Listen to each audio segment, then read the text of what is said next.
Why do chassidim have beards? Often we have questions. And often the question is about how we feel. This is one of those questions. We don't feel good sometimes. What, Rabbi, you don't look good with that. And we're like, oh, I do feel good, I don't feel good. How am I going to answer that question? I'll share with you a story. There was a shliach that shared with me this story. He had the story. He walks into an office and he had a share with a lawyer.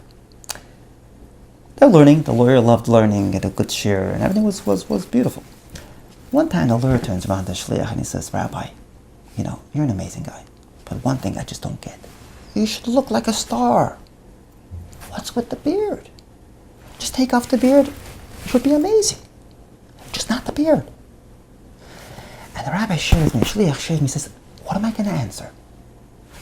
Halacha, how do I bring across an answer to a question that comes from such a standpoint? How am I going to explain this? And the shliach says, a thought came to his head. He turns around, he says, Arthur, tell me, who is the star in Judaism? Who is like the star that we aspire? He says, Rabbi, no question about it, Moses.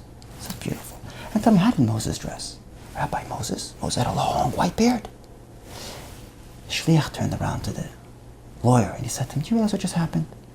A moment ago you told me that I'll look good and I'll look like a rocking star if I don't have the beard.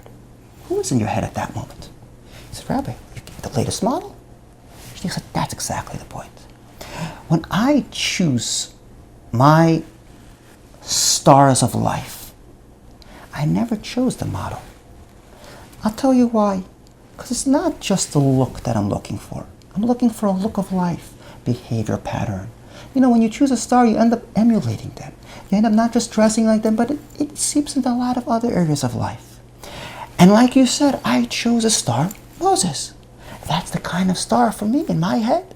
Is it any wonder for you that I didn't just choose him as someone that I'm going to learn his Torah, I'm going to learn his books, but I chose him because he's someone that I actually aspire to. I feel like he's my star.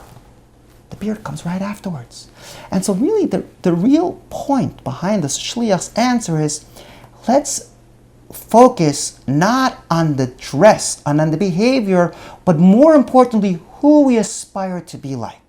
If we identify the stars we would like to be, automatically we'll feel good with the dress code of those stars. If we somehow never identified our star, well, that's why we don't feel good. Not because of the dress, but because we haven't identified our star. We all need a star, someone who we aspire to be like. The moment we choose that is the moment we feel good in the dress code that follows.